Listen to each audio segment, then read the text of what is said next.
e temos ultrapassado largamente os tempos previstos para esta sessão, o que é que decidimos fazer? O Dr. Diogo Cruz Aurélio apresentará agora Spinoza e Locke. Ok?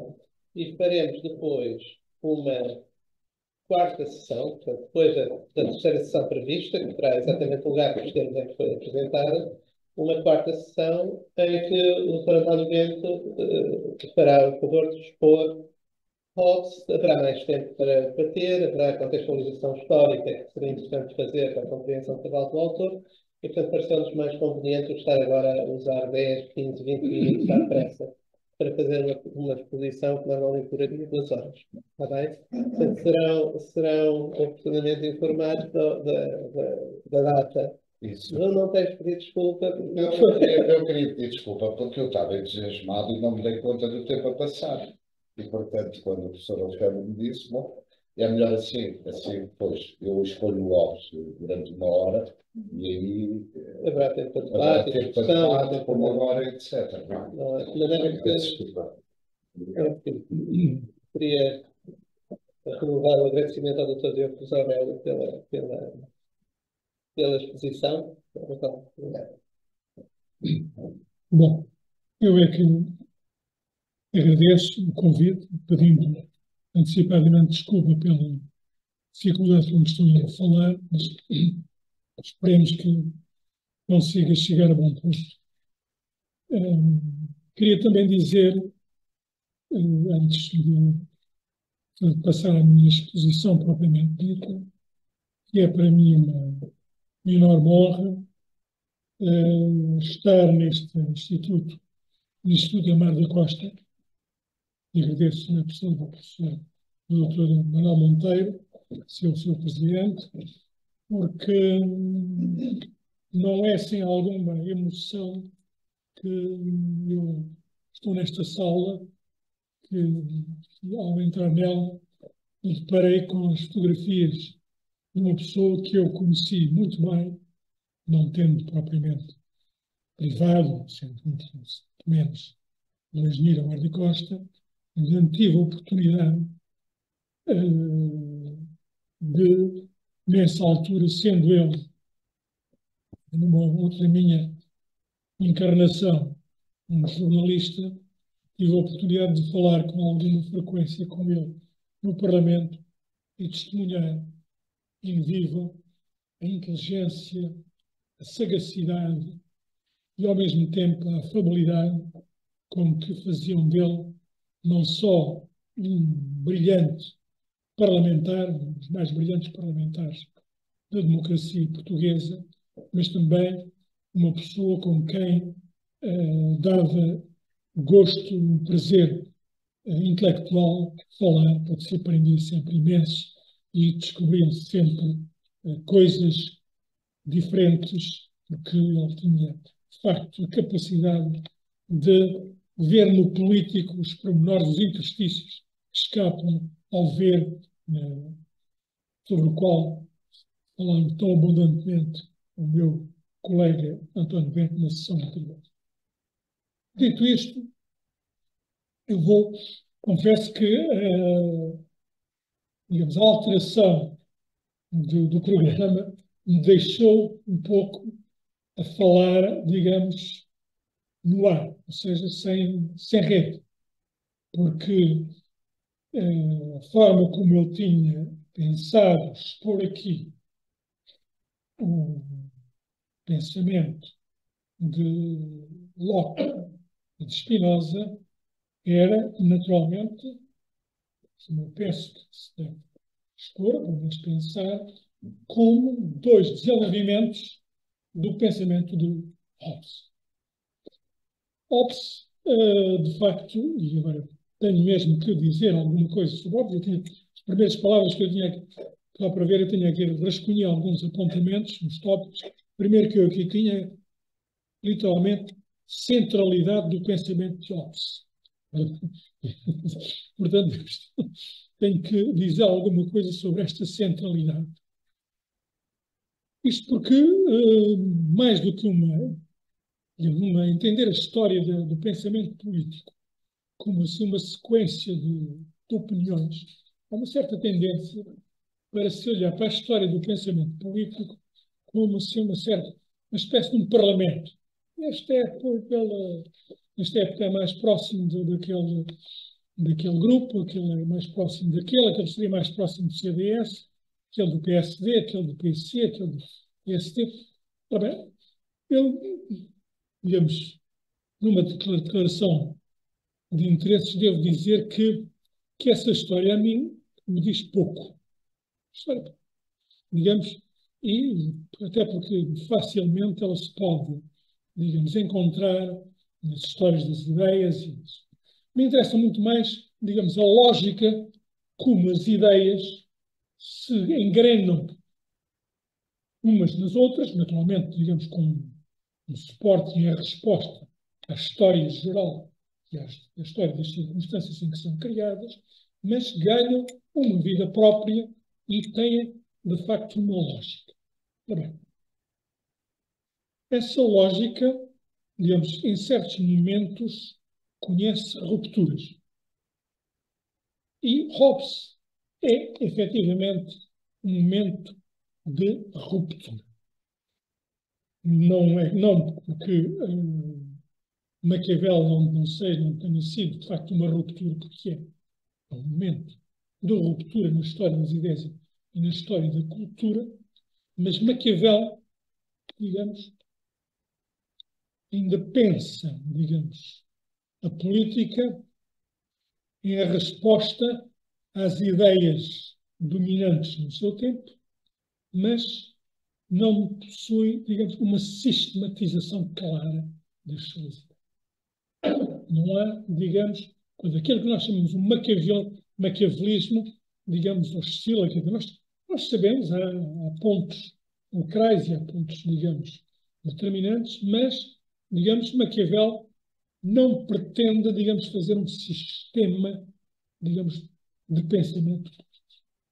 Ora bem, nós temos em Hobbes, nós temos pela primeira vez, e não sou eu que digo, é ele que é um orgulhoso de primeira apanha, e tinha razão para isso. Virtudes não faltavam para poder dizer, mas Hobbes dizia que a ciência política começou, diz um livro sobre o que se chama sobre o corpo político, que é de 1652 ou 53, salvo, e que diz que a ciência política, tal como a astronomia, não há astronomia, mas apenas descobertas, obviamente já se descobriram essas coisas, mas a astronomia só há com Copérnico, da mesma forma que a medicina só começa com a invenção, digamos, da circulação do sangue, de repente, falta-me Harvey. Com Harvey, a ciência política só começou com o meu livro On Citizen, sobre cidadão. Portanto, Hobbes tem perfeitamente consciência de que ele está a fazer uma coisa diferente de tudo que pode. Não, obviamente, já tinha havido muitos absolutistas, já tinha havido muitos democratas, já tinha visto muito que ele está a fazer, de facto, um sistema doutrinário. Muitas vezes, vulgarmente, quando se fala de Hobbes, se diz: é um pensador da monarquia absoluta, um defensor da monarquia absoluta. Há apenas uma frase em toda a obra do Hobbes escreveu que se fartou, em que ele faz a defesa, digamos isto que é, a defesa da monarquia absoluta. A defesa da monarquia. Mas tem imediatamente o cuidado de acrescentar a seguir: isto é a única afirmação que eu aqui faço que não está demonstrada. Ou seja, a diferença entre o que é ciência e o que é ideologia. Uma coisa rara. Eu não vejo, hoje em dia, que talvez ainda seja mais raro, mas de facto, digamos, o prurido do autor que manifesta as suas convicções, mas diz: isto não sai do sistema, ou seja, não tem como deduzir isso. Porque todo o sistema, reparem, não é do absolutismo. O poder, a soberania, ou é absoluta ou não é. Mas não tem de ser monárquica. Diz naquela frase que eu acabei de referir, preferível que, pelo que se vê, seja modificado. Mas não tem onde agarrar cientificamente. Porquê? Porque todo o sistema obesiano é absolutista em qualquer tipo de regime. Seja monarquia, seja aristocracia, seja república, seja democracia. Ela terá que ser absoluta. Mas como é que a democracia é absoluta? De uma forma, aliás, também muito subtil. Eu digo isto porque normalmente não se diz na história das filosofias sobre Hobbes. Então, um apontamento interessantíssimo sobre a democracia. Assim, pode haver o povo pode reunir em assembleia, mas com uma condição. É que não abandone cada uma das reuniões dessa assembleia, que a assembleia não termine sem a convocação da próxima, incluindo o dia e o local. E porquê? Para dizer, para definir as decisões que foram tomadas numa Assembleia, tem que ser definido também qual é a sua extensão temporal de vigência. Isto, digamos, e portanto pode ser, mas durante esse tempo, essas leis valem absolutamente e não são discutidas. A subordinação será total. Ora bem, portanto, primeiro, o Hobbes é central na história do pensamento político da modernidade, primeiro, em primeiro lugar, porque define a política como um estatuto de ciência. Tal e qual como já existe a astronomia, já existe a medicina, passa a ser ciência com Harvard, a física com o Galileu, teoria dos movimentos, a política com Hobbes. Passa a ser ciência não porque ele diz, isso cabe ter orgulho disso, mas porque ele vai fazer e fazer, porque é que as outras são ciências. Porque elas pensam os seus objetos de uma forma matemática. Digamos, a incorporação do método matemático, do método que é chamado na altura método geométrico, a geometria como uma das disciplinas da matemática, como a única, digamos, como único processo de pensar cientificamente. E como é que se pensa em geometria? Pensa-se a partir de postulados que são pressupostos, princípios, de elementos, livro mais editado durante toda a parte da Bíblia, durante toda a Idade Moderna, são os elementos de Euclides, que tinham sido a tradução para latim, se faz no século XVI, que faz exatamente dos elementos, as bases, a partir das quais se fazem, digamos, por dedução, se vão, digamos, tirando conclusões sucessivas, todas elas num encadeamento lógico. E é isso que é fazer ciência. Fazer ciência, por conseguinte, é, digamos, raciocinar, mas raciocinar dedutivamente, de conclusão em conclusão, a partir, digamos, de pressupostos os mais simples. Isto tem como e a segunda nota, que é deixada pelo Hobbes, é que se tem que eliminar qualquer conclusão que não seja dedutível a partir dos princípios dessa ciência. Não se pode, vamos ir por aqui e a meio caminho, digamos, ir a outra prateleira e digamos, como para chegar a conclusões desejadas. Este segundo ponto do pensamento de Hobbes tem como consequência afastar do âmbito científico, antes de mais nada, a teoria da origem divina do poder político. Porquê? Porque não há como deduzir. Não tem que ver com as convicções de Hobbes, ou católico ou não católico. Não, ele não pode. Eu não posso, digamos, recorrer a uma entidade, digamos, a uma transcendência que eu não posso, porque eu não encontro por dedução. Por dedução racional, que não cabe no domínio da ciência. E, em segundo lugar, também eu não posso partir do pressuposto de que a sociedade existe naturalmente. De que existe aquilo que, ainda reparem, Grotius, o grande jurista do direito internacional, do direito do mar, portanto, no século XVII, quase uma parte da sua vida contemporânea do Hobbes, Grotius admitia perfeitamente a origem, a formação da sociedade através daquilo que se chamava na altura o apetite de sociedade, que era digamos, uma qualidade, um atributo do homem, era ter o apetite de sociedade.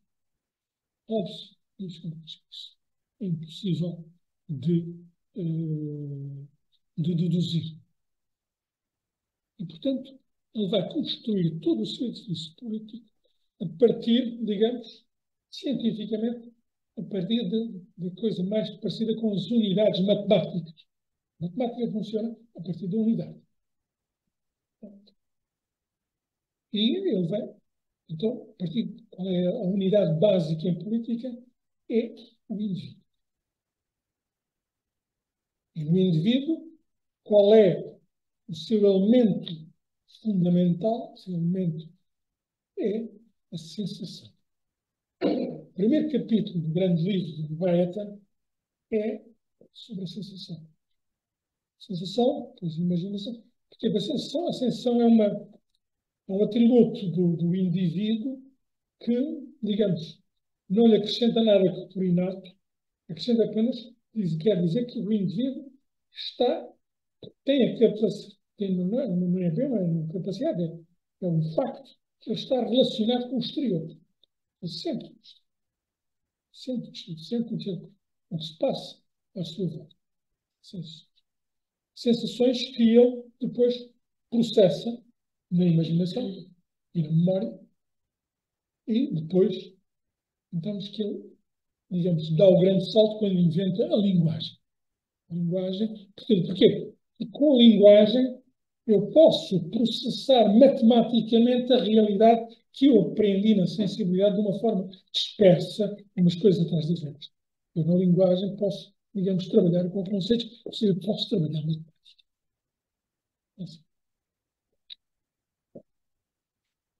Ora bem, este é o horizonte em que se vai discutir a política em todo o longo do século XVII e mesmo no século XVIII. As grandes discussões políticas vão ser nesta base, digamos, de equiparar, digamos, à ciência. No século XVIII leva-se isto quase ao exagero, daquilo que é chamado espírito geométrico. Diz até na própria retórica, se a retórica se funcionar geometricamente, para as vezes o geométrico, lá para os finais do século XVIII, já quer só dizer com ordem, ordenadamente.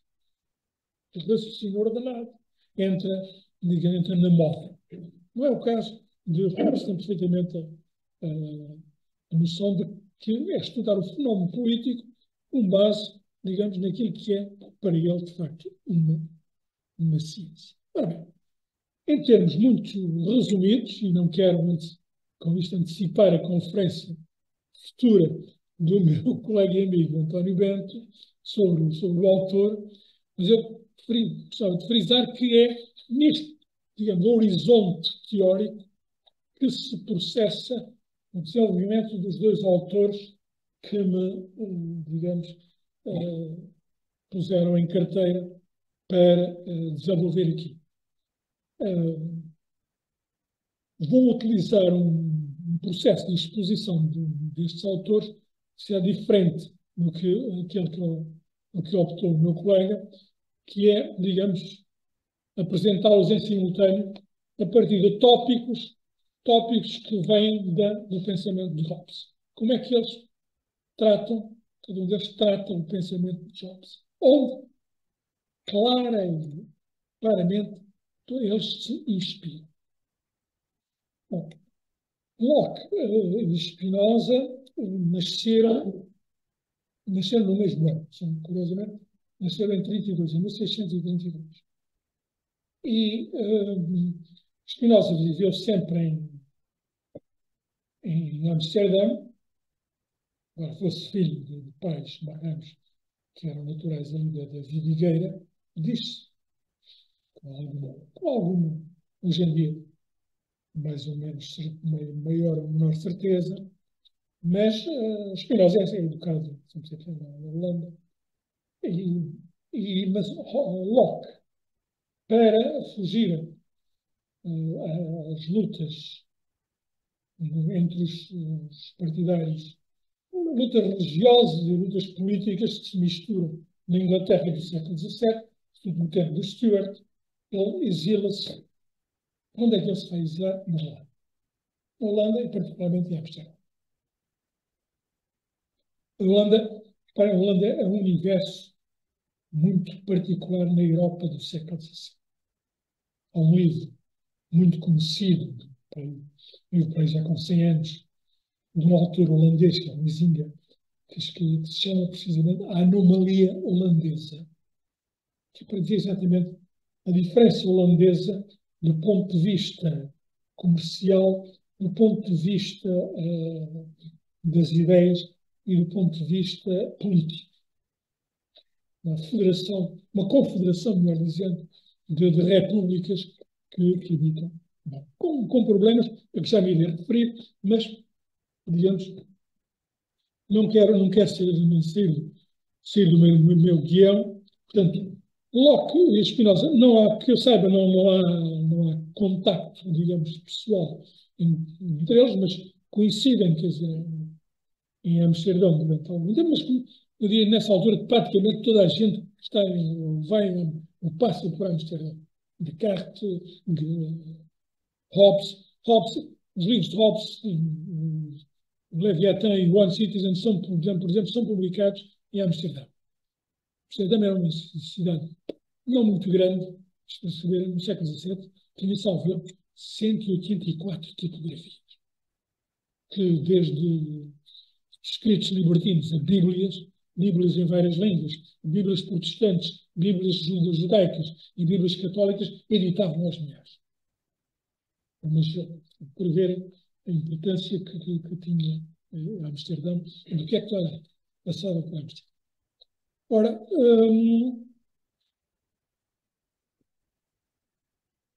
embora, portanto,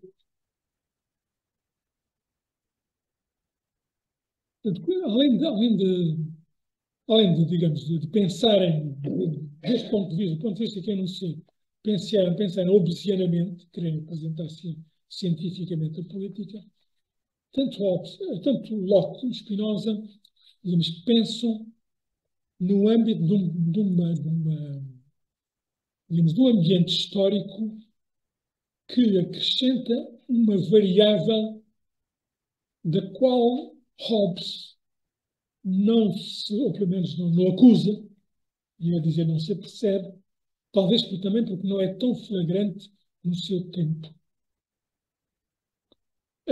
que é o aparecimento da Revolução Mercantilista.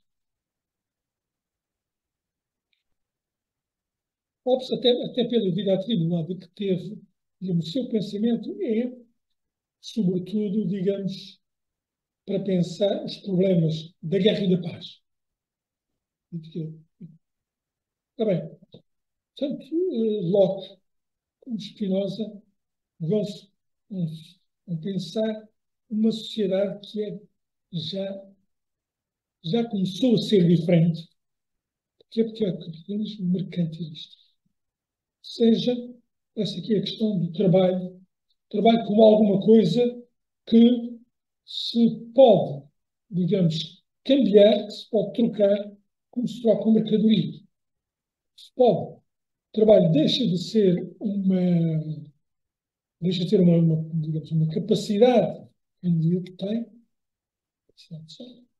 para passar a ser considerado como algo que ele pode vender, trocar por outros bens e que permite, digamos,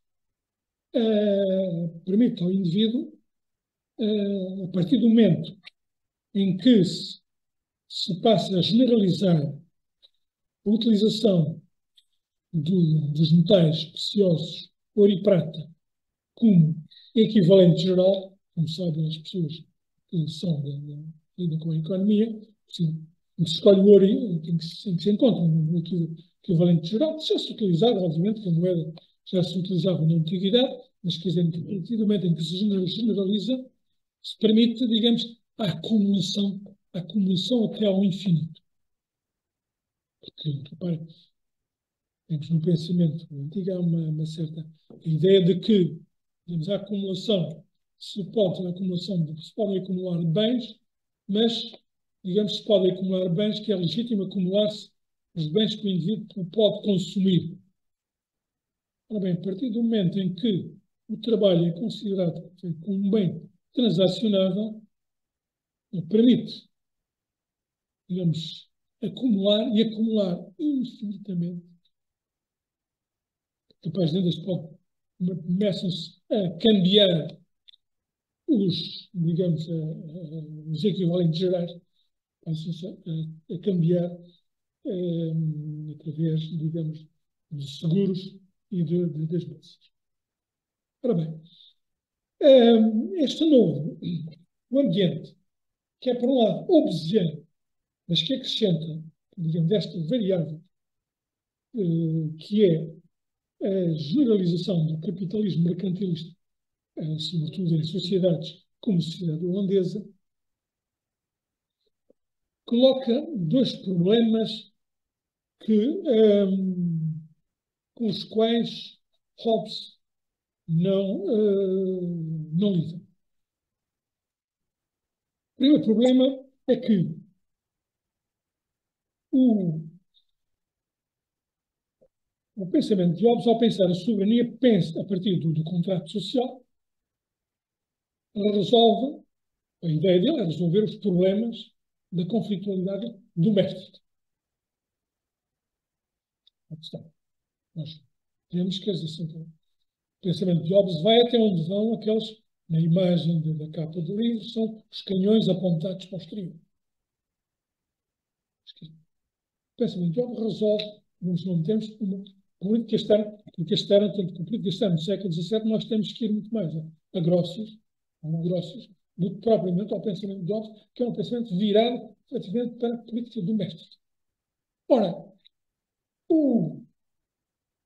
uma economia mercantilista projeta-se, digamos, à escala, é tendencialmente global. E não é só no nosso tempo, mesmo a partir do momento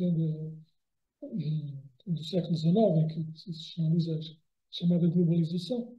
A economia holandesa é uma economia que se faz, efetivamente, de importações das Índias orientais e ocidentais, a partir, digamos, com a compra de metais preciosos em Espanha, digamos, e tem uma bolsa que tem, portanto, com seguros para os barcos, digamos, sem seguradores, e tem, sobretudo, uma bolsa onde se vão financiar os reis e os papas da altura. Uma bolsa, então, da Amsterdã. Portanto, digamos, este problema, Hobbes não lida com ele. Locke e Spinoza também não é um problema em que eles se fixem muito demoradamente, e por isso também não será um problema que eu deixo aqui de parte, mas que é um problema que ele é, de facto, eu diria que é um problema inerente à própria cultura liberal. Já que era suposto eu falar da democracia e liberalismo, portanto, a cultura liberal, digamos, tem digamos, essa forma, digamos, a cultura liberal é tendencialmente, digamos, globalizador. Em contrapartida, deixa em aberto, digamos, digamos, o pensamento soberano. Para o pensamento liberal, pensar-se, o pensamento liberal é anti-obsidiano, digamos, por natureza. E porquê? Porque o pensamento liberal tem muita dificuldade em lidar com, digamos, com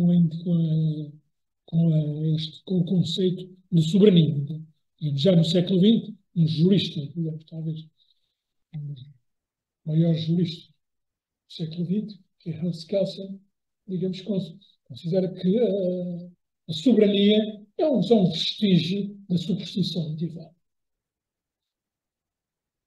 Daí, não é por acaso que o Hans Kelsen é, digamos, um dos principais juristas que trabalham, digamos, nos documentos fundadores da ONU, e depois nos princípios da ONU, a seguir à Segunda Guerra, com a senhora Roosevelt, que tem uma importância, digamos, fundamental. Porque o liberalismo, quer dizer, resolve o problema da soberania, esquecendo, digamos, ignorando e dizendo que é uma coisa, digamos, que o progresso vai ultrapassar. O facto é que a soberania resiste.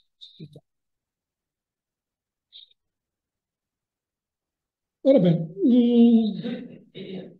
mas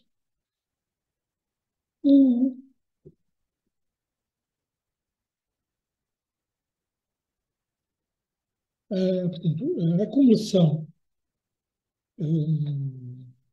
capitalista deixa também um outro problema que, esse sim, vai ser objeto de tratamento tanto por Locke como Spinoza. E qual é esse problema? O problema é o seguinte. Sim, senhora, o capitalismo permite uma acumulação sem limites, não é? Antigamente, portanto, pode consumir, a pessoa pode, ou seja, a pessoa pode acumular mais. A diferença entre pobre e rico não é única e simplesmente porque um consome coisas melhores do que o outro consome, é porque um pode acumular infinitamente a sua riqueza, mas, para mim, é que esta sociedade vai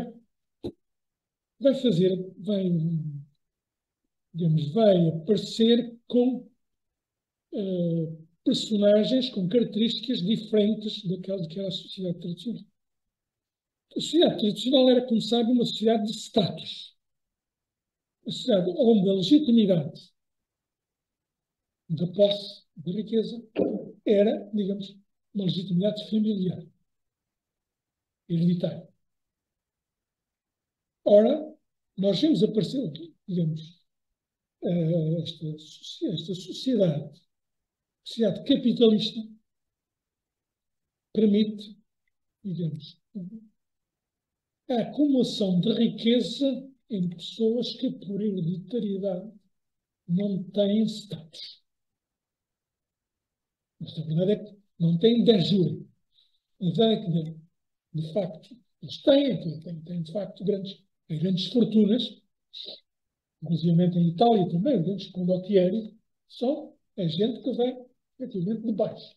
Enquanto as fortunas continuam ligadas à economia agrária, muitas vezes a viver, por exemplo, nos campos, onde têm as suas propriedades, nas cidades, nos muros, e dentro dos muros, desenvolvem-se grandes fortunas que não precisam de espaço, não compram terras, não compram isso, mas que têm grandes fortunas. Ora bem, qual é a legitimidade dessas fortunas? Qual é a legitimidade de existir? De onde provém a legitimidade de existir? É aí que nós temos, primeiro, digamos, esse problema que vai responder sobretudo Locke, mas também um pouco Spinoza. Digamos, são são talvez os primeiros autores onde nós vemos, digamos, algum desenvolvimento no sentido liberal de uma ideia que está já implícita em Hobbes, que é a ideia do indivíduo. O individualismo, digamos, vai ser, digamos, desenvolvida por Locke e por Spinoza. A ideia do liberal começa logo por pôr em causa a hipótese base do pensamento político hobbesiano, que é o estado de natureza. Hobbes diz como é que se constitui a organização política. Uma organização política constitui-se, como sabem, na teoria de Hobbes, a partir de um contrato entre os diversos indivíduos. São os tais átomos de vontade. São indivíduos, é a única coisa que ele diz, são indivíduos que têm a capacidade, portanto, não há nenhuma, digamos, não há nada em que se possa fundar a soberania ou o poder político, uma transcendência, nem nenhuma hereditária, não é nada, digamos, não é uma questão hereditária, é uma questão, digamos, do consentimento dos indivíduos, o estado natural. Ora bem, o individualismo é, se quiserem, o primeiro valor liberal. Ele está em Hobbes. Paradoxalmente, reparem, Hobbes, que habitualmente é apontado como a soberania absoluta, ora bem, Hobbes é, digamos, o primeiro pilar do pensamento liberal é hobbesiano. Hobbes diz, digamos, a igualdade dos indivíduos no estado de natureza. O estado de natureza é, efetivamente, o estado de igualdade. De indivíduo, só de indivíduo. Mas, simplesmente, Hobbes acrescenta outra coisa. Neste estado, o que é que indivíduos, sim, senhor, são ser iguais, mas o que é que podem fazer? Podem, digamos, andar a roubar ao direito do mais forte, pode ser na prática o direito do mais forte. E então, eles têm, digamos, o instinto de sobrevivência, o instinto de sobrevivência que é inato na espécie. Como abandonar o estado de natureza? Naturalmente, renunciando ao direito a defender-se, e colocando nas mãos do soberano. Então, a partir daí, reparem, há aqui um paradoxo na teoria hobbesiana. O mesmo raciocínio que leva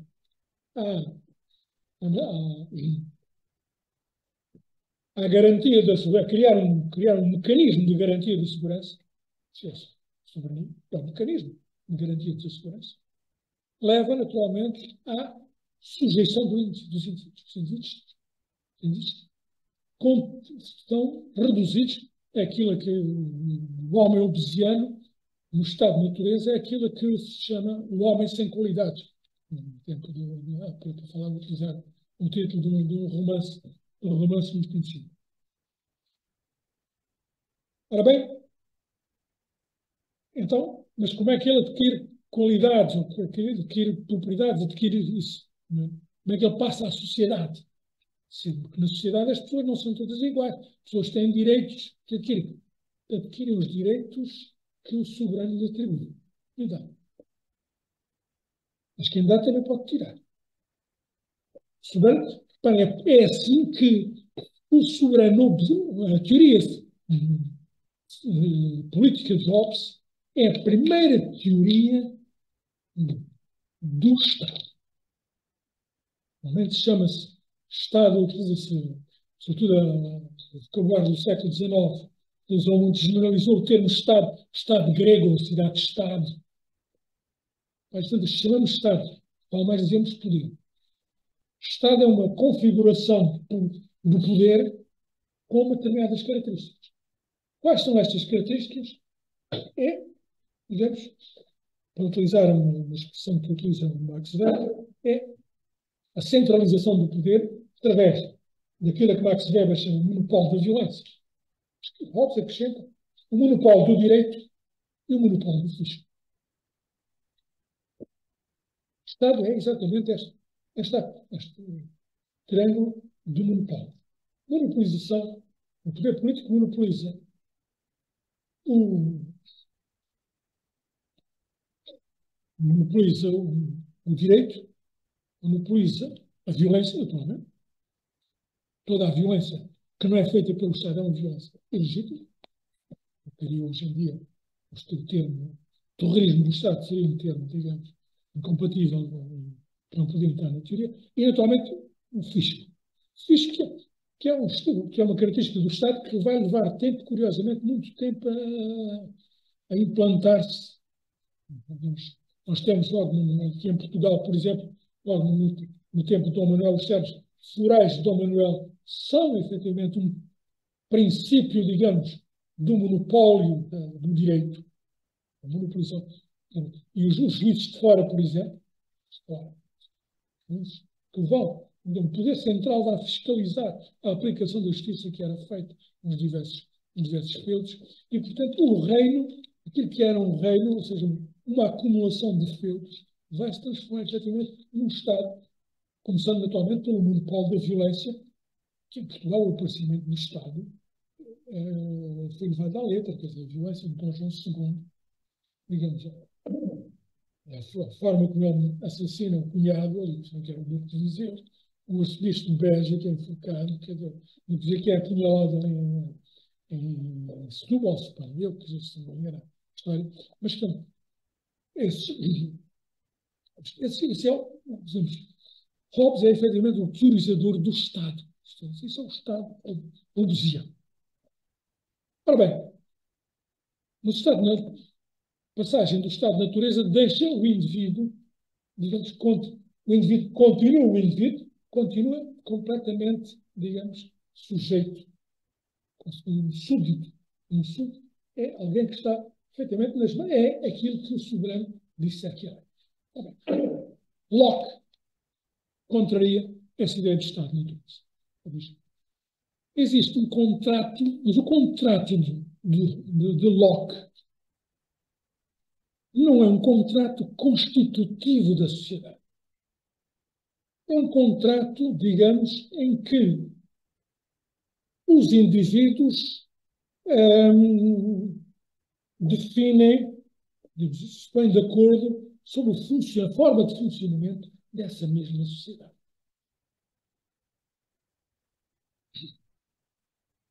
Porquê? Porque os indivíduos nascem, segundo Hobbes, nascem com determinados direitos inatos. O indivíduo não é aquela mónada, aquele átomo, que simplesmente tem a capacidade de resistir e vontade, portanto, de dizer aquilo que quer. Mas os indivíduos nascem com determinadas qualidades que são inatas. Essas qualidades, são determinados direitos. O direito à vida, ou seja, torna ilegítimo alguém matar-me. O direito à liberdade, que torna alguém, digamos, ilegítimo alguém a violar o direito à movimentação e à expressão dentro de certos limites. Não vou entrar nesses pormenores. O Locke tem um livro que é um ensaio sobre a tolerância, mas é uma tolerância muito nuancée, por exemplo, muito, digamos, em relação aos papistas. Vamos ver, os papistas, como os ateus, uma tolerância muito limitada do Locke. Mas, enfim, dentro desses limites há uma certa estabilidade. E outra coisa que é inata, que é a propriedade. O direito à propriedade é inato. Portanto, não temos longe de termos o homem-lobo do homem, que é uma coisa que vem já do Plauto, salvo erro, se não me engano. Mas, digamos, o homem nasce com essas propriedades, com esses direitos, são esses direitos, e com, digamos, com a capacidade de, digamos, de conviver com os outros. Então só tem direitos antes do contrato. Então, quando os autores do contrato são seres, são indivíduos que têm, digamos, direito à vida, direito à liberdade e direito à propriedade.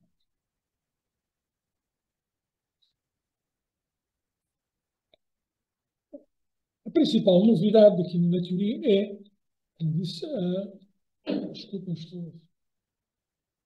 Bom, espero não ter feito jurisprudência a conferência do orador que me precedeu. A propriedade privada, como eu já disse aqui, ela era entendida como só possível numa sociedade politicamente organizada. Porquê? Porque numa sociedade sem uma organização política, a propriedade, digamos, é do mais forte. Portanto, o chamado direito à propriedade, estamos a falar de propriedade privado, basicamente. Ele só existia, considerava-se que ele existia em sociedades organizadas. E, portanto, era um direito pós-contrato. No âmbito do contratualismo, era um direito pós-contrato. Então, as autoridades, rei, aristocracia ou democracia, que legitimava a propriedade. Ora bem, Locke mete a propriedade, digamos, como algo que antecede o contrato. O contrato é feito entre propriedade. E qual é o problema? Aqui ele vai tentar responder. É a legitimidade dessa propriedade prévia ao contrato. Ao nível da vida. Ele põe ao nível da vida. Isso. Ora bem, ele diz que o indivíduo que contrata os indivíduos, um ser humano, não é único e simplesmente esse indivíduo de que fala Hobbes. O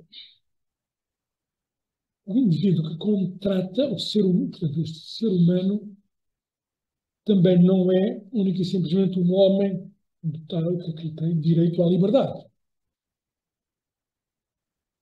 O indivíduo que contrata é um indivíduo que tem uma característica que é algo que é novo em Hobbes. E que não conheço nenhum outro, pelo menos que eu esteja a ver, nenhum outro autor do pensamento político que tenha incluído na sua teoria que é o indivíduo humano que tem consciência. Que é a consciência? É um capítulo só de 17 do ensaio sobre duas principais obras dele são o ensaio sobre o entendimento humano e depois tem no outro que é a teoria, um tratado sobre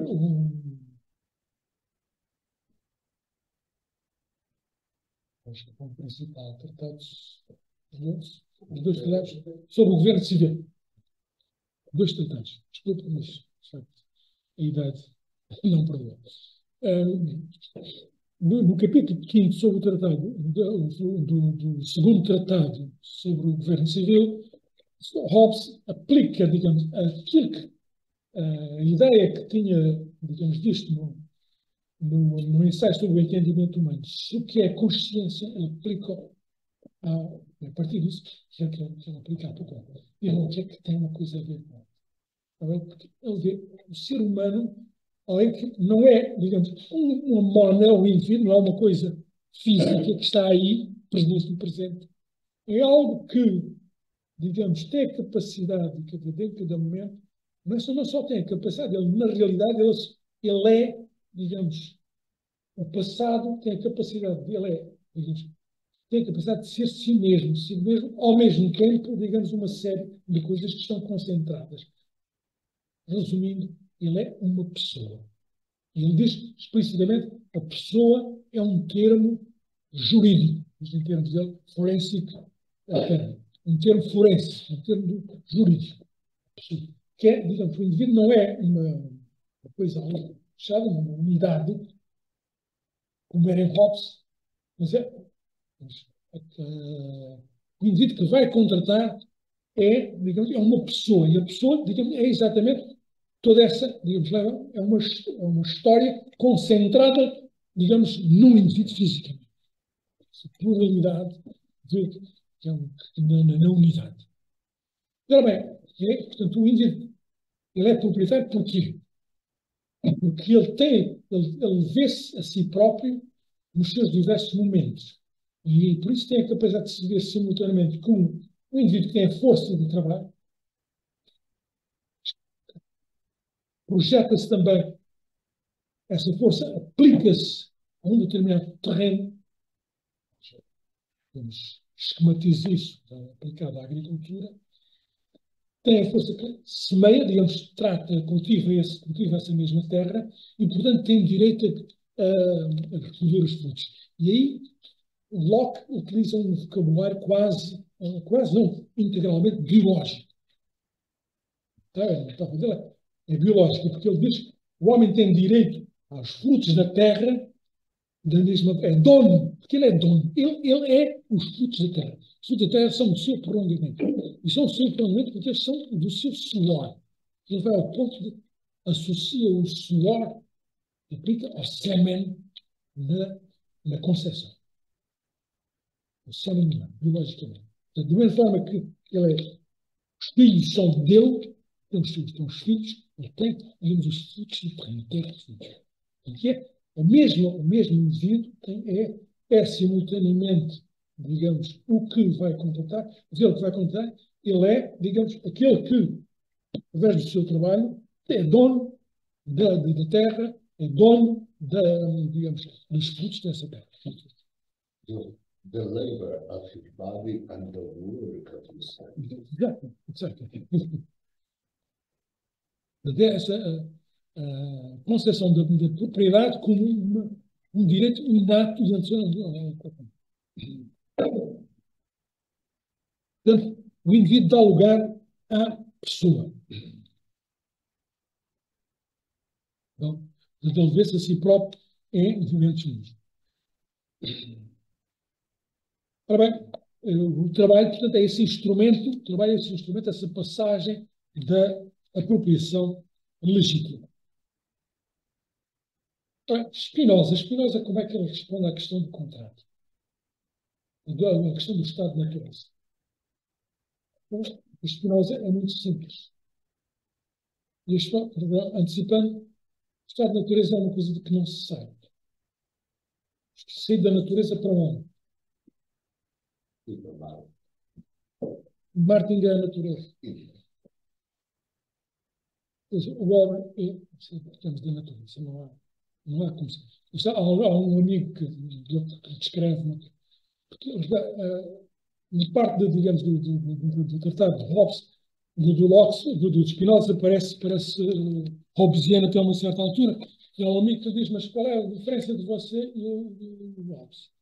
O Spinoza responde assim tão simplesmente. É que comigo o estado de natureza não acaba. O que é que ele quer dizer com o estado de natureza?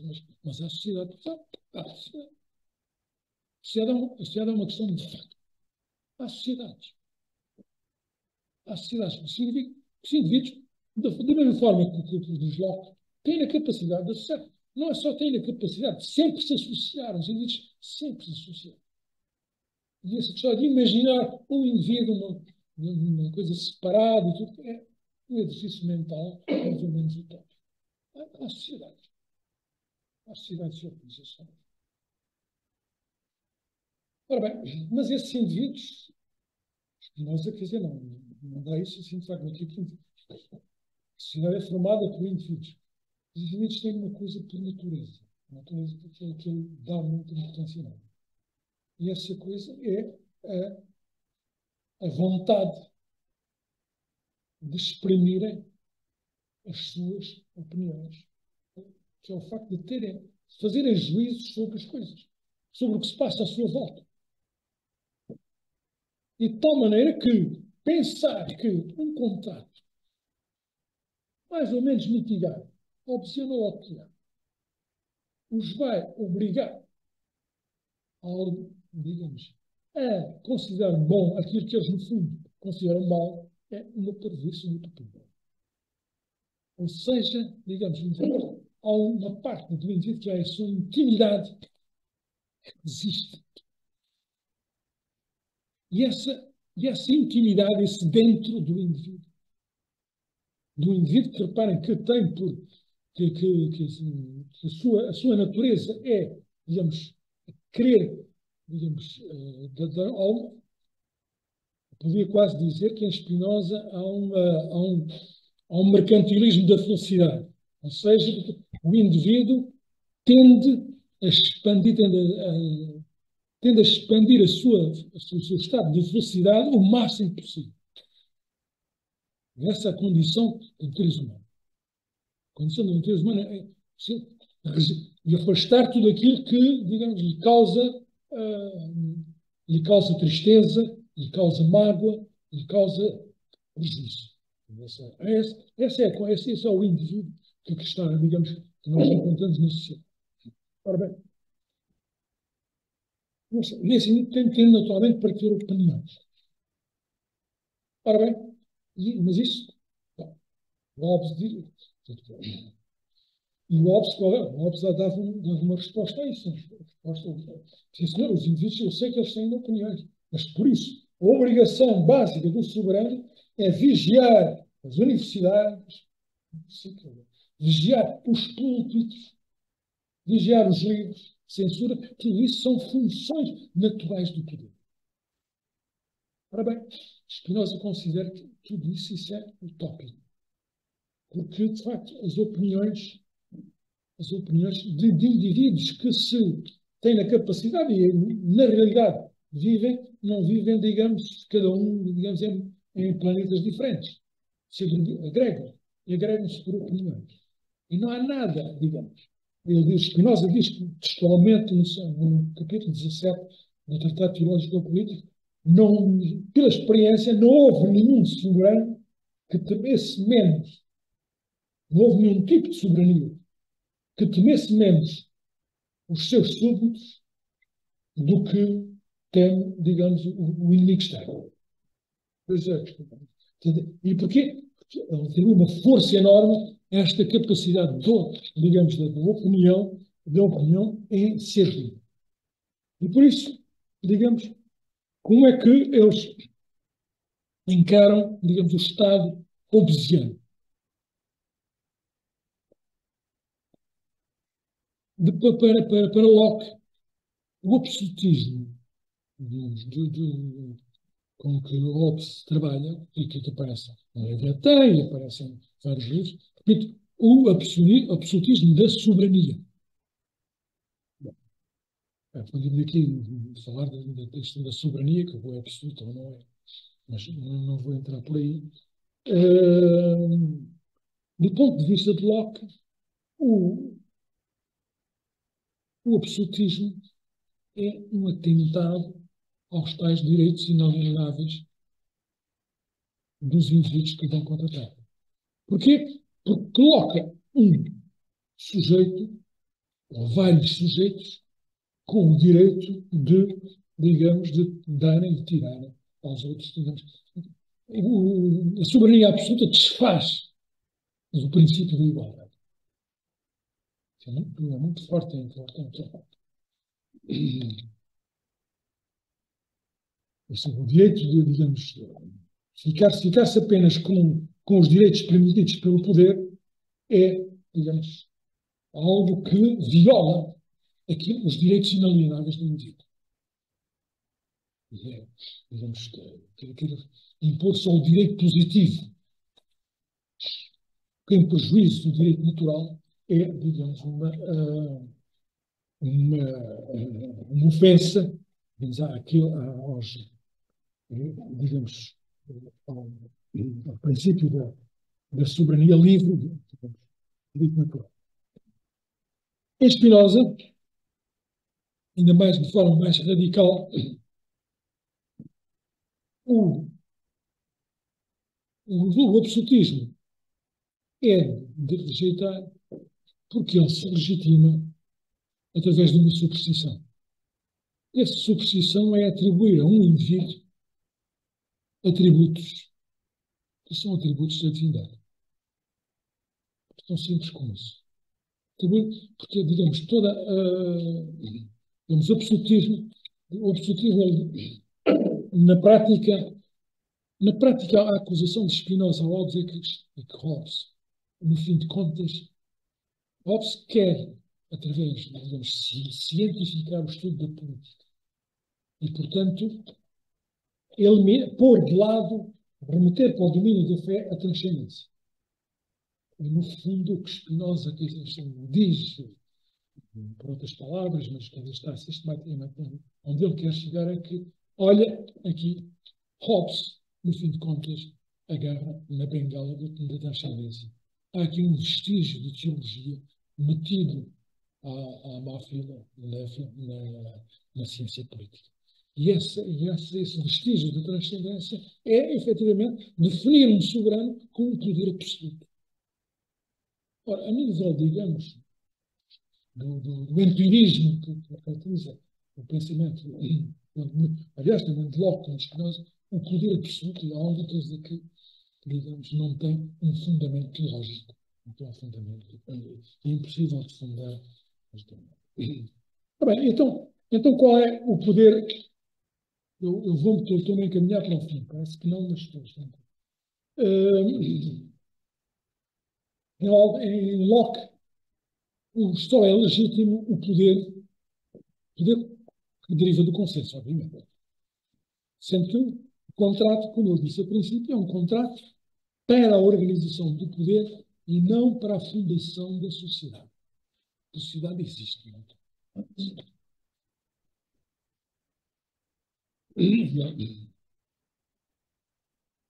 Não institui a sociedade, regula a convivência, para regular os modos de convivência pacífica dentro dessa mesma sociedade. É isso que é o contrato lockeano. E não a fundação da sociedade. Bem dito também Locke como a Spinoza. Esse é um momento com aquele eles dispensam. Mas como Locke chama a atenção para o seguinte: nem tudo aquilo que o poder consensualizado possa definir é legítimo.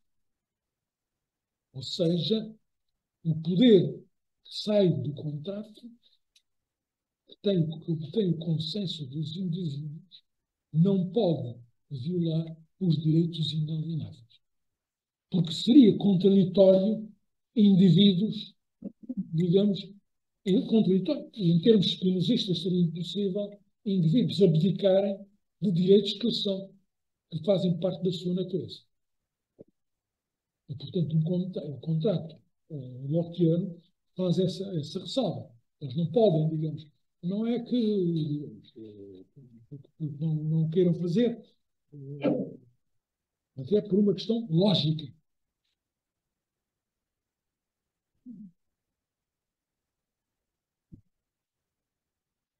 E Locke acrescenta uma coisa muito importante. É que o facto digamos, do poder instituído não ter legitimidade para eliminar direitos inalienáveis, não quer dizer que ele não faça. Simplesmente, e que Locke é muito forte nesse aspecto, vai muito longe, se o fizer, dá direito a uma coisa que se chama rebelião. E rebelião, Locke sublinha o significado de rebelião. Rebelião é bellum é o termo latino para guerra. Rebelião é voltar à guerra. É muito curioso frisar a etimologia, porque, de facto, quando o soberano viola os direitos inalienáveis, de facto, ele está a voltar, ele próprio está, digamos, a declarar guerra. Voltou ao estado da violência. Voltou à guerra. Ora bem, esse Spinoza é, digamos, radicalmente anti-contratualista. Não por um capricho, mas porque quem diz, quer dizer, que não é, quem quer levar a teoria, a ciência política digamos, aos seus extremos, nós não podemos, digamos, pegar no homem e imaginar que ele faz um contrato que não está nas suas mãos de fazer. E não está nas suas mãos de fazer porquê? Um contrato é uma coisa impossível. No contrato, quer eu ponha determinados direitos, ou todos os meus direitos são obsessão, ou alguns direitos nas mãos de um soberano, e pressupor que os indivíduos, por terem contratado, vão obedecer a esse contrato, obedecer à sua razão, é imaginar que os homens, os indivíduos, se comportam pelos princípios da racionalidade e não pelos princípios da sua natureza. Ora, é da natureza humana comportar-se, atuar e agir, não só segundo a razão, mas segundo a passionalidade. Ora, dos factos é assim. Ora, dos factos, por isso que para Spinoza, quer dizer, como aliás para Maquiavel, política é o que é. Não há, quer dizer, política não é o que deve ser. Se eu quiser estudar como é que deve ser, eu estou a entrar por utopias, estou a entrar por fórmulas. E, portanto, para o indivíduo não pode, o contrato é impossível. Porquê? Porque os indivíduos, o contrato é uma coisa racional. Racionalmente, pode-se em toda a razão. Claro, seria um mecanismo possível, partindo do princípio que o soberano, se ele não tivesse lá esse poder absoluto, ele podia negociar um contrato, como faz. Agora, em política, digamos, o indivíduo atua como ele é. E como ele é uma mistura digamos, de razão, de racionalidade e de passionalidade. Mas essa mistura existe, digamos, de forma mais ou menos organizada. As sociedades estão organizadas. Existem poderes políticos, existem indivíduos que obedecem ao poder político. É um facto. É um facto. Qual é a legitimidade desse poder político? Do poder político. A legitimidade que ele pode legitimar.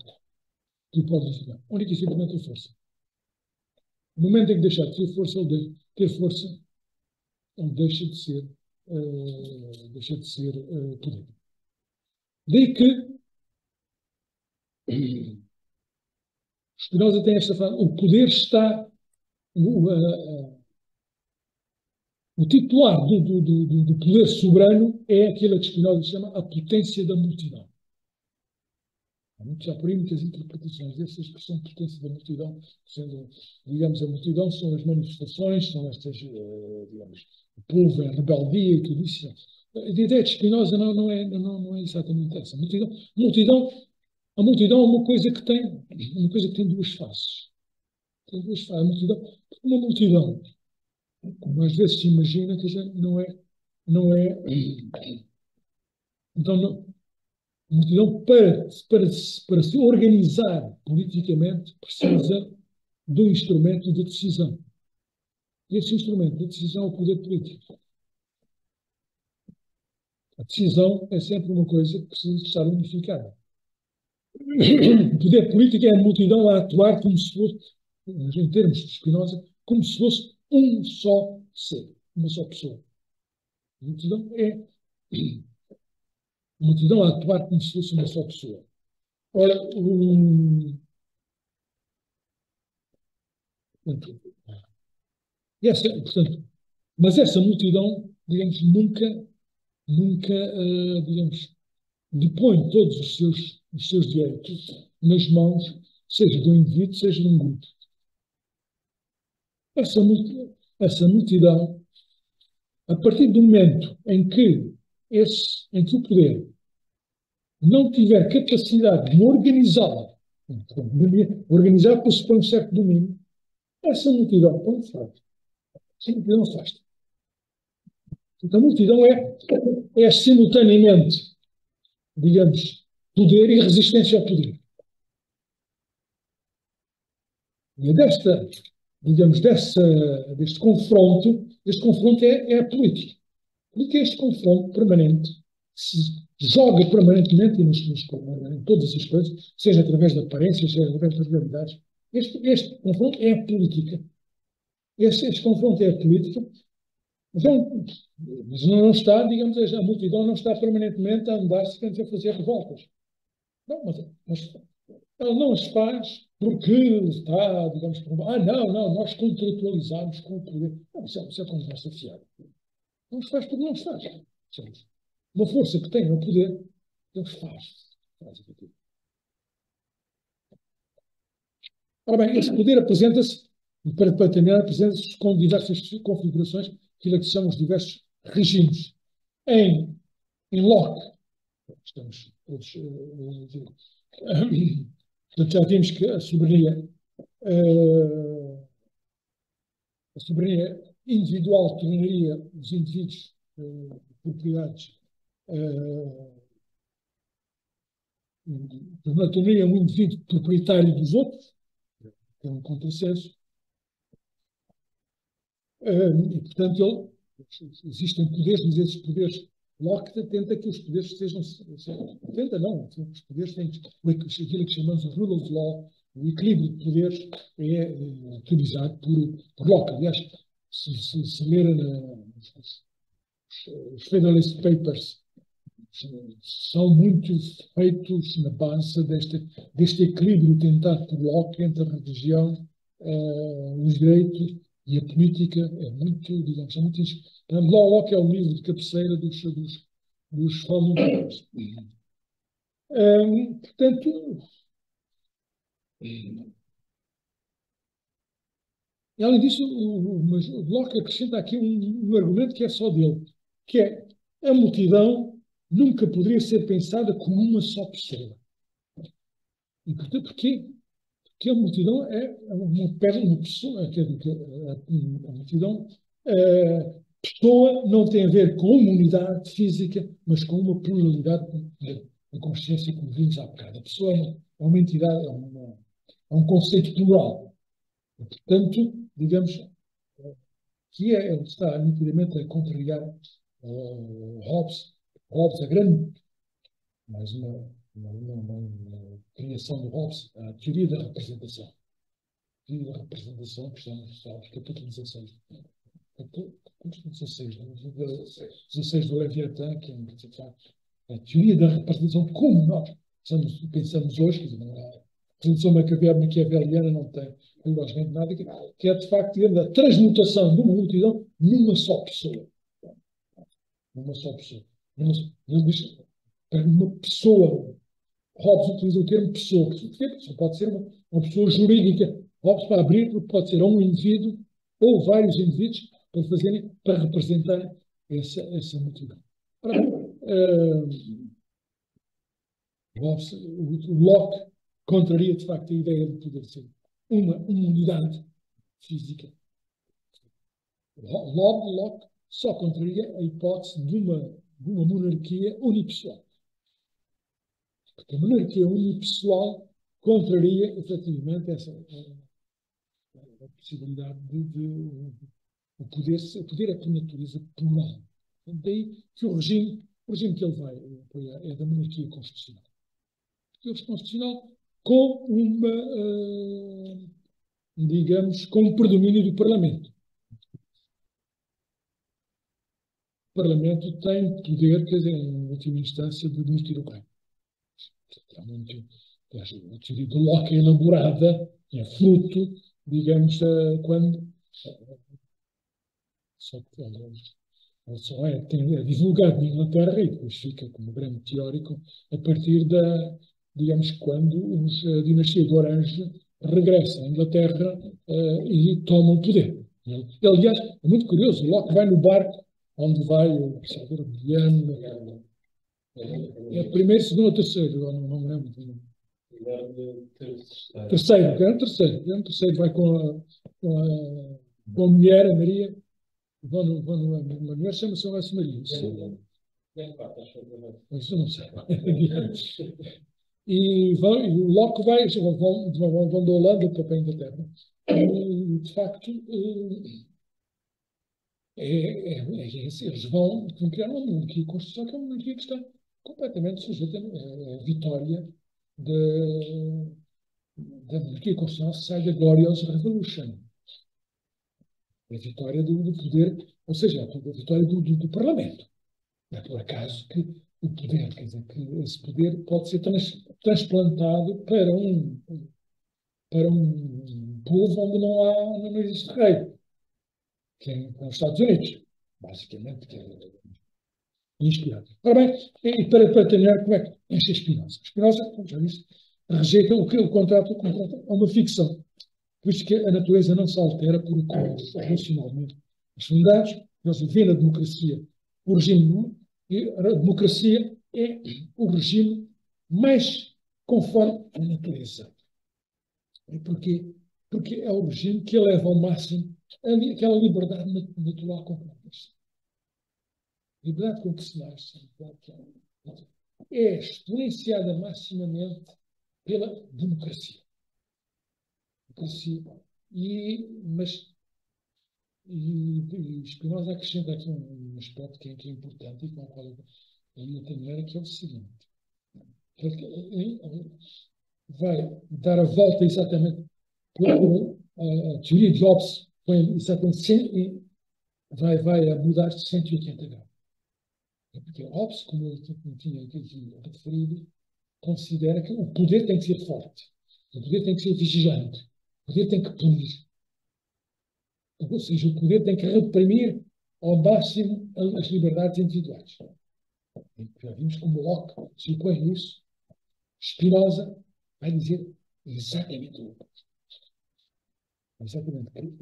A liberdade dos indivíduos não só é possível dar aos indivíduos liberdade sem que isso prejudique a paz civil, como não se pode garantir duradouramente a paz civil sem conceder aos indivíduos a liberdade. Esta é a frase que vem em subtítulo do Tratado Teológico Oculto. A liberdade como um instrumento de paz. Um instrumento de paz. Obviamente, encontra depois Spinoza dá como exemplo, dá dois exemplos de democracia. Qualquer dois falhados. O primeiro exemplo de democracia ele dá é bíblico. Ele diz que os judeus, quando saíram, é muito curioso, os judeus saíram do Egito, passam o Mar Vermelho e entram no deserto. Estão no deserto. Estão no deserto. Qual é a situação dos hebreus no deserto? É uma situação democrática. Eles estão sem lei. Ninguém. Eles podem viver como quiserem. Mas, digamos, que é, não obedecem a nenhum igual, igual, não podem obedecer, que é a coisa mais natural, de facto, não obedecer a nenhum. Às vezes esquecemos que o obedecer a um igual é uma coisa que tem que ser explicada. E daí a ciência, essa é a função da ciência política, explicar tudo. Ora bem, mas se quiser saber, não obedece a ninguém, mas obedece a Deus. Então, quais são, que é o problema? Quais são as ordens? Eles têm que, digamos, receber as ordens. No livro do Êxodo, eles dirigem-se ao Monte Sinai para saber quais são, digamos, as ordens de Deus.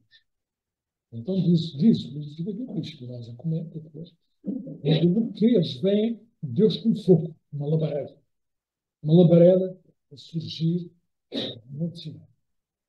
Ficaram tão aterrados, que viraram-se para Moisés e disseram: vai tu, porque senão nós ainda morremos no meio deste fogo. Vai tu, e aquilo que tu disseste, aquilo que tu nos disseste que Deus disse, nós o faremos e obedecer-te-emos como se estivéssemos a obedecer a Deus. Spinoza comenta: ao fazerem isto, ao dizerem isto, imediatamente se colocaram nas mãos de Moisés. Imediatamente se colocaram nas mãos de Moisés.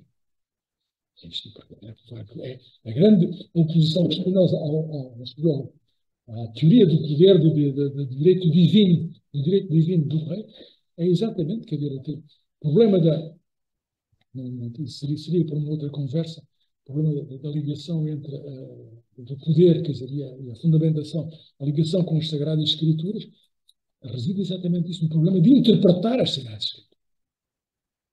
O problema não é o que dizem as Sagradas Escrituras, é quem é que diz o que dizem as Sagradas Escrituras. É o problema da interpretação que divide. Então, no século XVII, repare, a segunda situação de Spinoza chama a segunda exemplo de democracia que ele dá é Amsterdão, em que ele vive. 1670. 1670 já está ameaçada. Quem é a ameaça? Quem é a ameaça da democracia? Ele louva Amsterdão, exatamente pelas liberdades. E diz esta frase, precisamente dá importância a uma coisa que só no século XX é que se vai falar, que não batiza assim, mas está a falar do chamado capital social. É a confiança que é necessária para as sociedades. As sociedades ou têm ou não têm, mas para poder funcionar, serve capital social. Confiança uns nos outros. Mas diz, em Amsterdão, que a gente vai a um banco a pedir um empréstimo e não lhe perguntam se ele vai à catedral, ou se vai à sinagoga, ou se vai à mesquita, ou onde é que ele vai rezar. Ninguém se preocupa com isso. Preocupam-se em saber se ele é um homem de bem, se ele honra a sua palavra, se ele é um homem de confiança. Porque, quanto ao resto, eles podem dizer, e a República de Amsterdão, de facto, permite que essa liberdade. No entanto, a República em Amsterdão, digamos, apesar dessas liberdades todas, são as liberdades que estão permanentemente ameaçadas. Estão ameaçadas por quê? Porque é um problema que é difícil de resolver, que é o problema religioso. Que é esse problema que Spinoza tenta, toda a obra dele, a boa parte da obra dele é para resolver, mas quer dizer, sem grande sucesso, que é o problema da articulação entre a religião e a política. Porquê? Repara, quer dizer, a Holanda recebe todas estas religiões e não religiões que se vão lá acolher. Mas acolhem-se, repara, as religiões não são, e os direitos dos indivíduos. Quem é essas religiões, por exemplo, é um problema atual. É um problema com o qual Spinoza já viveu no pé. Que é a forma como a comunidade judia, por exemplo, como todas as comunidades, fundadas em religião, digamos, querem que os indivíduos que pertencem à comunidade obedeçam a regras relativamente dessas. Mas o problema não é só isso. É que todas as diversas religiões que se confrontam, estamos a falar do século XVII, onde se multiplicam os tipos de protestantismo e o catolicismo se parte, já se tinha partido no século XVI. Todas estas, o que é que caracteriza uma seita? Esta é a grande teoria de Spinoza sobre a religião. O que é que caracteriza uma seita religiosa? Caracteriza-se por quê? Caracteriza-se porque os seus membros pensam que eles acreditam na verdade. Aquilo em que eles acreditam é a verdade.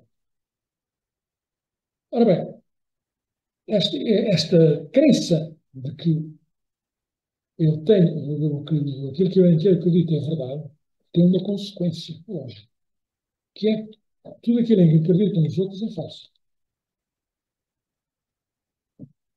E a falsidade deve ser percebida. Deve ser combatida com os meios. Daí que, como as religiões, obviamente não têm poder. O poder é difícil. Mas têm um poder incrível, têm capacidade de influir. Algumas delas, designadamente o calvinismo, tem uma capacidade de influir o poder, sobre o poder. Curiosamente, são, efetivamente, os calvinistas vão pôr no poder o tal. Não é outro Guilherme, que vão acabar com as repúblicas. Holandês que eram cidades organizadas de forma republicana, que vão acabar exatamente pela pressão de um grupo religioso que, fiel à sua ortodoxia, julga que o poder tem a obrigação de perseguir todos, como aliás todos os poderes. Não vejam as guerras, quer dizer, as guerras em França contra os hugonotes, nem na Inglaterra, que foi as guerras. As guerras políticas não se compreende. As guerras, quer dizer, no século XVII, as guerras dos 30 anos, a Glorious Revolution, não se compreende se não se perceber esta lógica intrínseca das religiões contra as quais Spinoza não está. Spinoza, a teoria de Spinoza é uma tentativa de, como é que é dizer, retirar à religião o seu potencial de conflitualidade, que é implícito na religião. Mais do que uma defesa do Estado laico que se vai transformar na França numa nova religião, o iluminismo, nós a esse aspecto seriam, aí há teses como a do, como é que se chama, Jonathan de Israel, quer dizer, que prega o Spinoza, o primeiro dos iluministas, e não sei como é que é isso, Spinoza, quer dizer, não se revelia no iluminismo, porque o iluminismo vai ser a fé dos sem-deus, onde todos os, inclusive, não é por acaso que se vai descobrir em rituais, mas de facto, Spinoza é uma procura de tentar, de facto, retirar a religião, e daí toda uma interpretação muito especial das Sagradas Escrituras, para, digamos, tentar retirar o seu potencial político, porque é aí que estão efetivamente as guerras. Bom, eu já aqui. Peço desculpa se eu não sabia muito.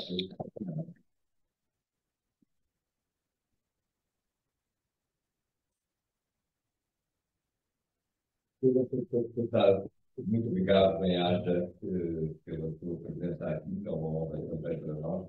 Não sei se o professor está à disposição para poder responder alguma ou não. Inteira.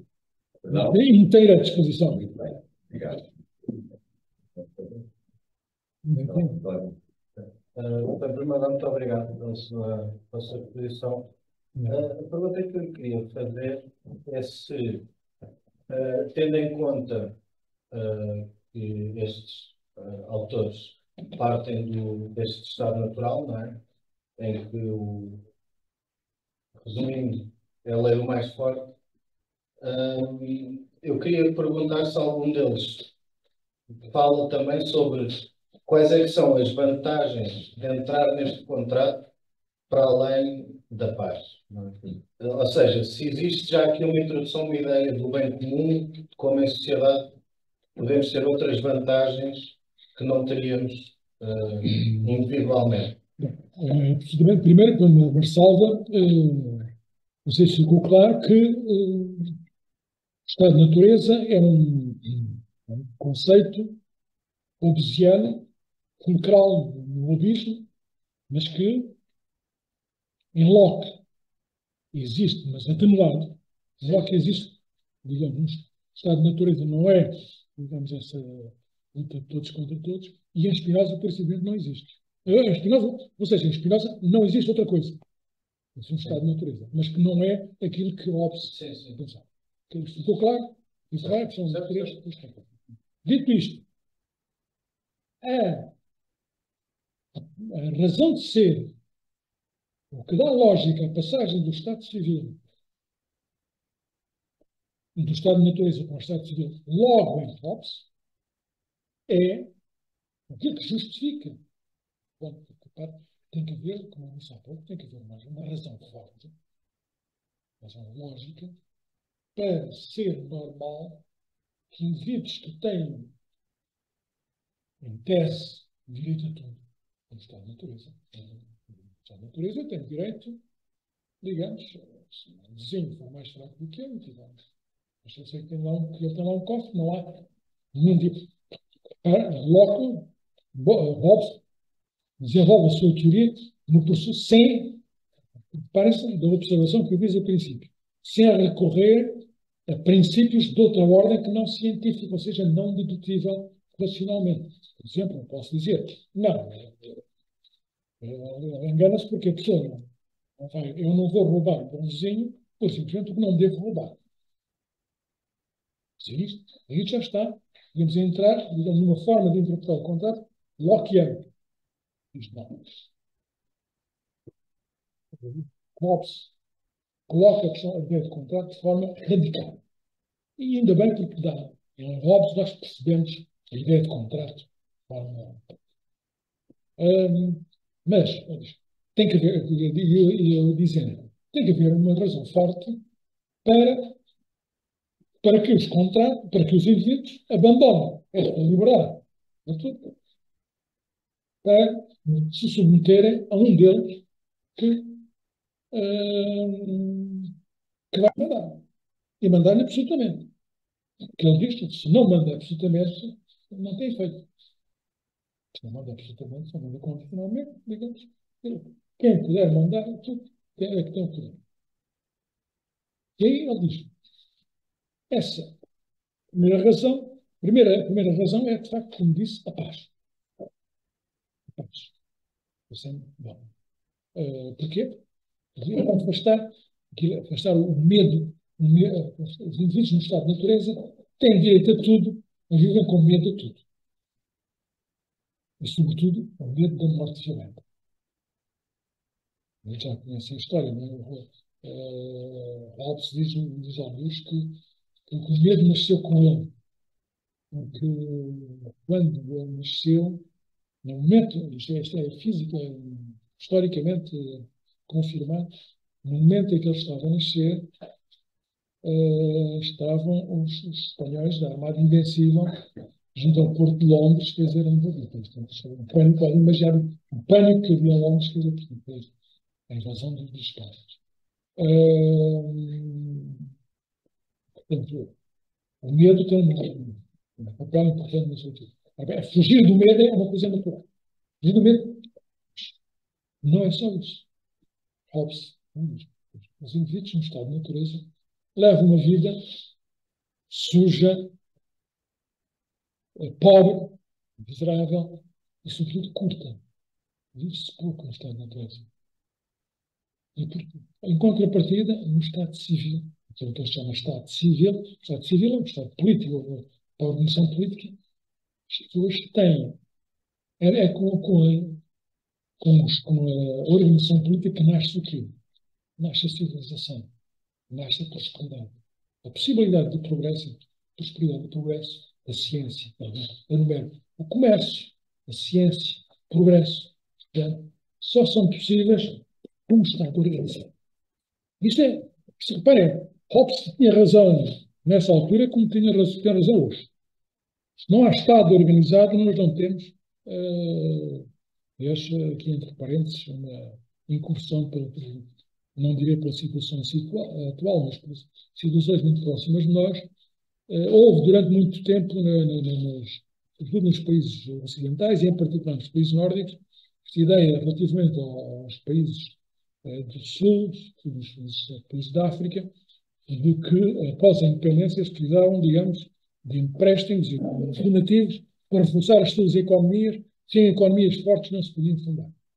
A partir de princípios do século XXI, se não antes, essa ideia foi completamente abandonada. E porquê? Porque a necessidade disso é reforçar o Estado. donativos, ou empréstimos a um país, seja o qual for, se é um Estado organizado, é despejar dinheiro e, digamos, vai ficar sem o dinheiro, mas ficar lá o problema. O problema é, o Estado é um problema fulcral, a organização política. Não é fácil, não é assim, às vezes não é tão fácil de perceber.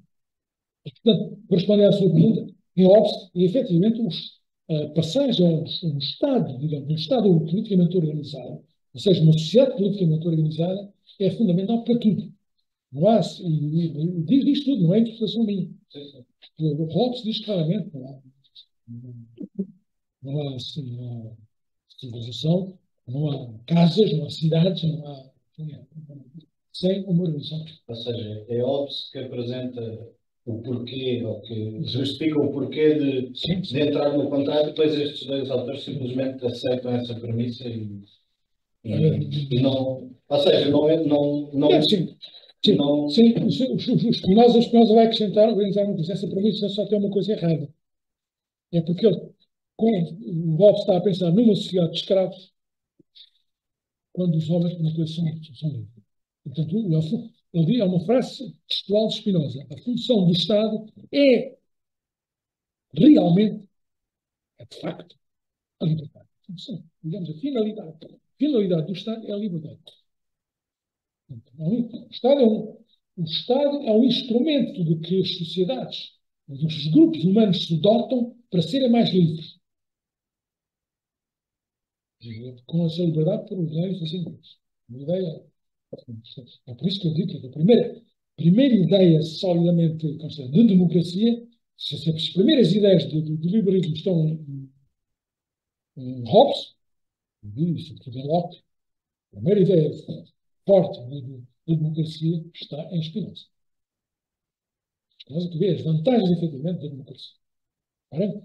Nós vemos em contrapartida nos Federalist Papers americanos, Federalist número 10, eles estão organizados por números, os artigos, que são artigos que foram que eles tinham publicados e que são reunidos, como sabem, aqueles que têm alguma curiosidade por estas coisas. E ele diz muito claramente que a República Americana é uma república, não é uma democracia. Está clara esta distinção. Portanto, digo, Spinoza está, quer dizer, Hobbes vai ser o autor de sucesso, no XVII, XVIII, XIX, século XIX, na Alemanha, Spinoza começa a ser redescoberto, e depois, mas na segunda metade do século XX, se dá alguma importância ao pensamento de Spinoza. Porque no pensamento, na altura do século XVIII, na primeira metade ainda do século XX, Spinoza era pensado como um obsiano. Um obsiano com algumas variações. E não se dava para essa importância. Parece-me ter uma frase que não diz que eu dei a natureza. E então achei um pouco estranho a dizer que o Estado é a natureza. Não, é o estado de natureza. O Estado de natureza. Em Deus, em Spinoza. Deus é o Estado? Não ideia. O Estado é a coisa mais frágil em Spinoza. Hoje existe, quer dizer, amanhã se perder, quer dizer, as forças, se perder, o poder está, digamos, na potência da multidão. Veja, e como frágil é um poder que se assenta em última instância na potência onde é que ele pode estar assente? Num contrato celebrado há 1000 anos, depois já esqueceram. Não, eu não queria deixar, não queria entrar por aí, isso é entrar na metafísica de Spinoza, da política de Spinoza. Não, o único elemento com que eu trouxe da metafísica de Spinoza é, de facto, a negação da transcendência. A negação da transcendência. Digamos, Deus é a natureza. É tudo. Todo o universo que somos possíveis é Deus. Deus é a natureza. A natureza diz Deus. Portanto, ao dizer isto, ele tem que, em toda a sua teoria política, recusar qualquer elemento que seja explicado através da transcendência, através de milagres, através, digamos, do direito divino dos reis, quer dizer, essas coisas não pode entrar. Isso é uma questão da convicção individual, reduz para a convicção individual. no qual ele não, obviamente ele não acredita, não, ele recusa que haja uma transcendência. Digamos. Mas ele diz que o Estado deve permitir, é obrigação do Estado fomentar a liberdade, inclusive, a começar pela liberdade da religião.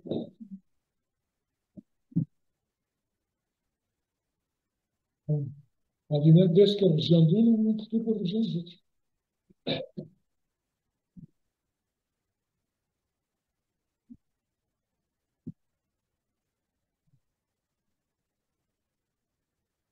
Muito bom. Tendo em conta a concepção da natureza humana que Locke tem, ele considera esse contato sob formas mais próximas, possivelmente mais respeitadoras da liberdade. Ele considera esse contrato uma inevitabilidade da nossa natureza. Vai acabar sempre por haver um contrato, de uma forma ou outra, em todas as populações, por assim dizer. Correndo o risco de estar a interpretar as palavras ou dizer palavras que ele não diz, eu diria que é uma inevitabilidade a partir do momento em que ele diz que os indivíduos, além digamos, dos direitos que na realidade têm, digamos, a capacidade de pensar, a capacidade de conviver com os outros e de fazer escolhas proveitosas para o conjunto. E, portanto, partindo do princípio que a sociedade é uma escolha proveitosa, digamos, de soma positiva, eu diria que sim, que é de acordo com fazer. Melhor do que isso, quer dizer, ele diz mais, ou seja, é necessário um contrato para definir as regras de convivência. Senão, quer dizer, temos, digamos, o próprio, quer dizer, o que é que o Spinoza que diz é que há contratos, mas eles são contratos tácitos. Ainda não creio que eles dirigissem muito de alto. São contratos tácitos, segundo o Spinoza, quer dizer, não é necessário recorrermos a uma figura de contrato. No seguimento do que o professor está a dizer, e corrija-me se estiver enganado, é possível afirmar que John Locke, em comparação com Spinoza, está mais próximo do otimismo antropológico?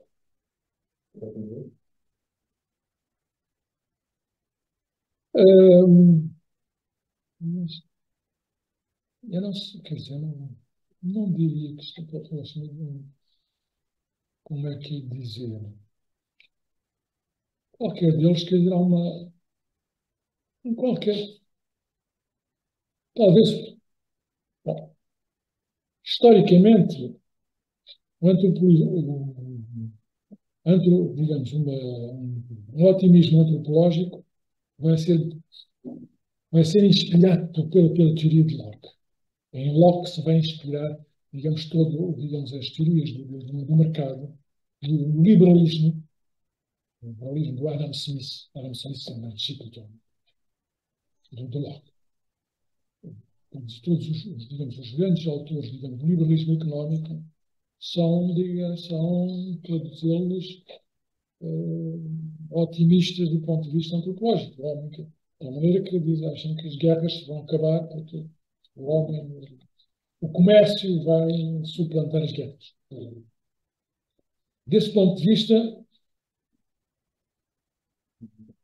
Locke que pode-se dizer que é mais otimista, mas não creio que em Spinoza haja um pessimismo. Pessimismo se acha que. Repare, ele acha que os homens são naturalmente capazes de se organizar e organizam-se, sabe? Tem que ser, portanto, a ciência política tem que ser, como Maquiavel fazia, será os factos. Os factos são os que são.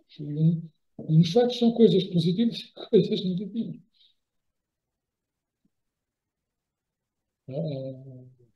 A mobilidade das multidões é algo que, digamos, com a qual o poder tem que contar permanentemente.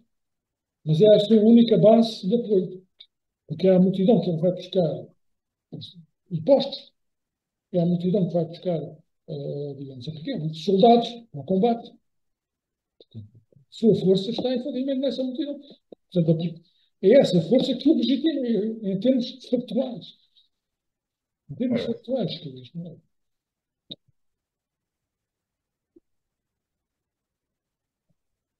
Mais coisas. Eu não tenho pergunta, era só uma observação para complementar a ideia do capitalismo mercantilista que nasce em Amsterdão, naquele viveiro de perseguições religiosas. É curioso que a Bolsa de Amsterdão, o primeiro tratado que há sobre o funcionamento da Bolsa é de um português chamado, que os espanhóis chamam José de la Vega, e nós, José Veiga, porque os espanhóis não sabem dizer o Veiga, Veiga.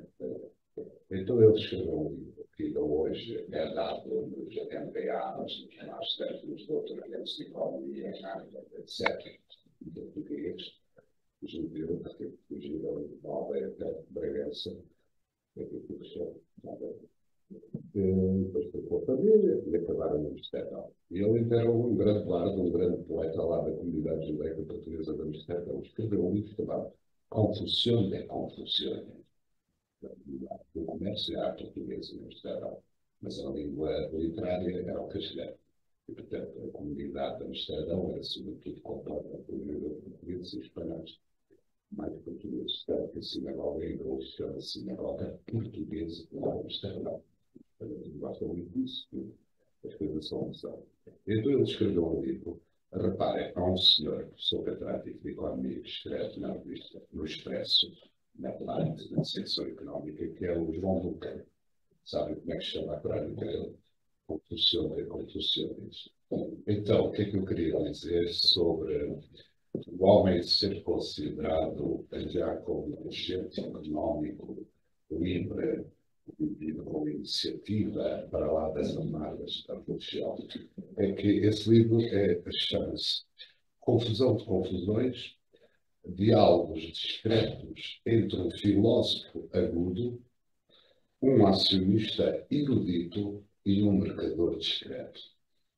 Eu, quando me reformar, pensei em traduzir o livro que está escrito numa mistura de espanhol com português, porque a comunidade misturava muito o português e o espanhol para português. É uma obra ímpar porque é a primeira vez que se fala do funcionamento da Bolsa, que estava ligado às companhias das Índias Orientais e Ocidentais, onde os portugueses eram grandes acionistas. Ele era simultaneamente poeta e racista, muito barroco e tal. E, portanto, naquele livro aparecem pela primeira vez a terminologia própria das ações da Bolsa. Estar em alta, estar em baixo. É um livro absolutamente extraordinário que nenhuma alma caridosa da cultura portuguesa se lembra traduzido para português. O português que o escreveu, eu repito, confusão de confusões, diálogos secretos entre um filósofo agudo, um acionista erudito e um mercador de cigarettes. Portanto, aquilo é um retrato da Bolsa de Amsterdão, sobre quem também escreveu muito bem o Voltaire. O Voltaire fez uma passagem também magnífica, em que mostra, tal como o Spinoza, que o cidadão, ninguém vai perguntar se é do Benfica, do Sporting, se é calvinista, se é luterano, se é quáquer, se é puritano, porque o que permitiu a riqueza da Holanda justamente foi um sentido político e comercial da oportunidade, que podemos chamar oportunismo, porque o acolhimento dos refugiados das perseguições religiosas, nomeadamente na Inglaterra, que chegam todos para a Holanda, os judeus portugueses e espanhóis foram para a Holanda, e, portanto, a Holanda é um caso único no norte da Europa de acolhimento de Descartes, os huguenotes franceses, que são os protestantes franceses, foram para a Holanda. A Holanda é um laboratório, um viveiro de convívio, digamos, mais liberal das religiões, como nunca aconteceu no outro lado. E é por isso que é fascinante. Por exemplo, os judeus portugueses e espanhóis, e os ashkenazim também, tinham sido expulsos da Inglaterra em 1790. Então há um judeu português chamado Menasseh Ben Israel, cuja família era de Lisboa, que era um rabino lá da comunidade judaica portuguesa espanhola de Amsterdão, que vai pedir ao Cromwell, o Lord Protector, a readmissão dos judeus na Inglaterra, com que argumento? Com o argumento que para onde vão os judeus, as nações enriquecem. E, portanto, mas há aqui um lado comum a Spinoza e a Hobbes, que é o problema dos lunáticos, dos processos religiosos. O Hobbes vivia apavorado com a guerra civil. Não se compreende a obra de Hobbes e os grandes conceitos sem se compreender como é que ele viveu interiormente os problemas do presbiterianismo escocês, os puritanos, a Igreja Anglicana, portanto, todo aquele período da Guerra Civil Inglesa, entre o Parlamento Longo e o Short Parliament, tudo isso, o Hobbes é obrigado a exilar-se para Paris, para a França, porque ele nunca tem a certeza de quem vai ficar no poder. Mas, portanto, é absolutamente defensor da causa monárquica contra o partido havia uma distinção entre a coroa e o Parlamento, entre o Estado e a Igreja. E, de facto, a imagem, o frontispício do Leviatã, vocês lembram-se, que está variado, está um soberano, não é? Tem aqui uma coroa, e no braço direito tem uma espada que representa o poder secundário, e no esquerdo um báculo, mas quer dizer, está na mesma pessoa, que dentro do seu corpo tem os corpos dos indivíduos que fizeram o pacto, o contrato. E o que é que lá está em cima? Não há poder sobre a terra que se possa comparar ao poder do Leviatã, que é a imagem bíblica desse Estado moderno que nasce e que tem poder sobretudo sobre as religiões. Porque são os teólogos, são processos lunáticos, malucos, que criam sedições e, portanto, que impedem a unidade do Estado. E as guerras religiosas na Europa naquela altura é fundamental termos umas luzes da Guerra dos 30 anos e das guerras religiosas de uma maneira geral, católicos, protestantes, toda a área que houve, para percebermos que as obras de Hobbes e de Spinoza não nascem do céu, são uma consequência dos problemas teológico-políticos dos sítios onde eles viviam. E isso é extraordinário, conhecemos a história. Bem, peço desculpa, mas era só para complementar o que o professor Euclides Aurélio disse desse cosmopolitismo, dessa superação da religião pela pujança do comércio e da alcance amsterdã.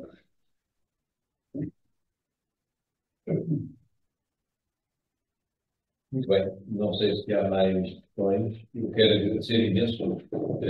Nós não estamos a ver pessoas que estão em casa, mas há várias Já pessoas estamos a ver. que também estamos a ver e a ouvir.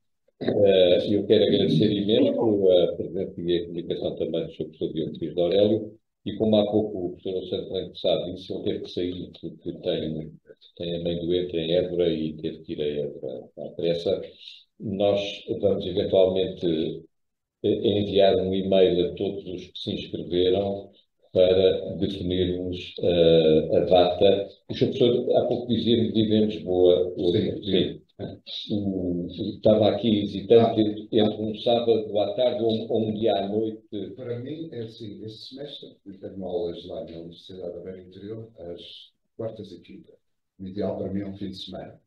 Muito bem. Muito bem. Então nós vamos enviar um e-mail para todos os intervenientes, tentando encontrar, a partir de uma data que me seja conveniente. Muito bem, eu vou ficar com o seu contacto. Muito bem, Sr. Professor, bem-aja, esta casa é sua. Obrigado. E é uma honra para nós também tê-lo connosco.